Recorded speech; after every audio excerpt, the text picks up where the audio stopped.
Hi, my name's Steve Carlisle from Clearly Training, and on this part of our website we've produced a series of training videos that cover basic business skills. By the way, if you're not watching us on our website, then I'm going to get Charlie over there, Charlie, to put our web address just below me. So here we go, Charlie. Are you ready? He's ready. www.clearlytraining.co.uk. Got that? Okay, so we've produced this series of business training videos, and our aim is to cover basic business skills. And those skills range from finance for the non-finance manager to projects, project management, personal development skills, strategy skills.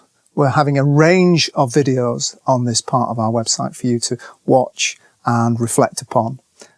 You'll find our videos simple, clear, and easy to follow. And the concepts that we're covering are universal. So wherever you're watching this video, whether you're in China or the US or where I'm based in the United Kingdom or France, wherever, those concepts are universal and they'll be presented in clear and concise, easy to follow English.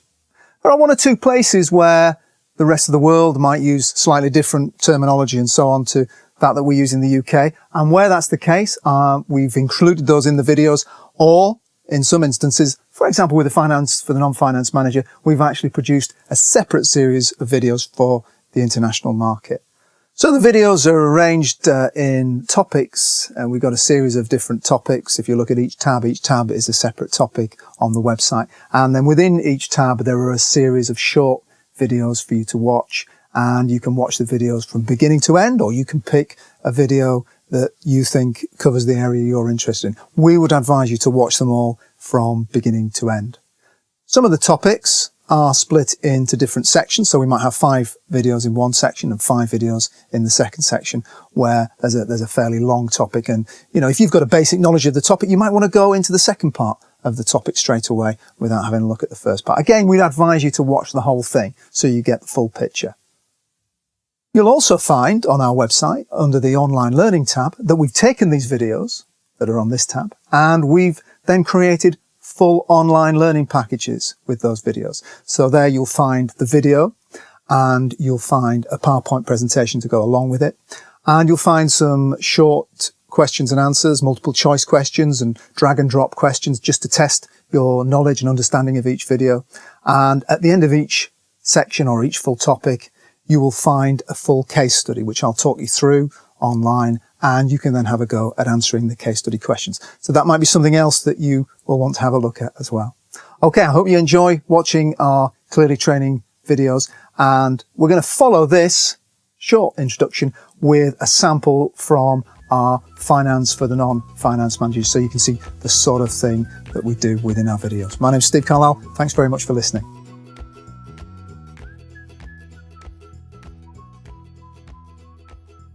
And actually, there's a lot of phrases in finance and the world of finance that actually mean exactly the same thing. And when we come across some of those, I'm going to tell you what they are. So the first one is accounts, financial statements basically mean the same thing. The most common name, colloquial name, I suppose, is the profit and loss account, sometimes abbreviated to the P&L.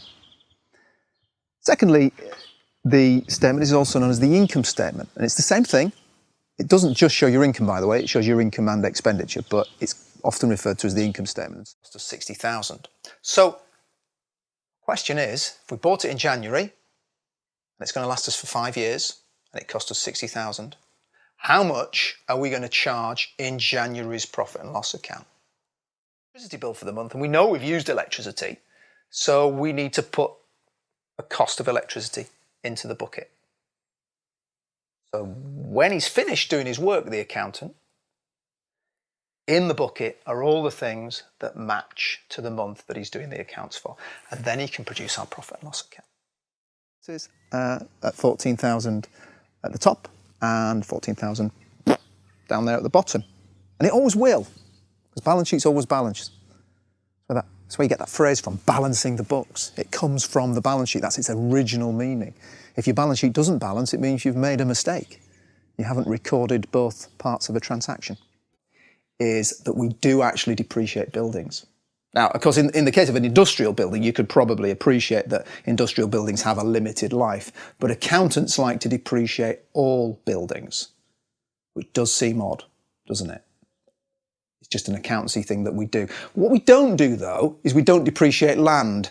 So if we bought a building for $1 million, so what we would also find in there would be other pieces of information, some of them financial, some of them non-financial, which will also tell us about how the business has performed historically, and will also give us indicators as to how the business might perform in the future. And at the end of this session, I'm going to talk about those other pieces of information. We've got something called OPEX, which is a term that a lot of businesses use. I've found a lot of my clients use the term OPEX, and it's an abbreviation for operating expenses or overheads. That's a nice lead into the next piece of terminology, which is EBITDA. EBITDA, E-B-I-T-D-A. What does it stand for? It stands for earnings before interest, tax, depreciation, and amortization. EBITDA. So what does that mean? Well, earnings is another word that accountants use for profit.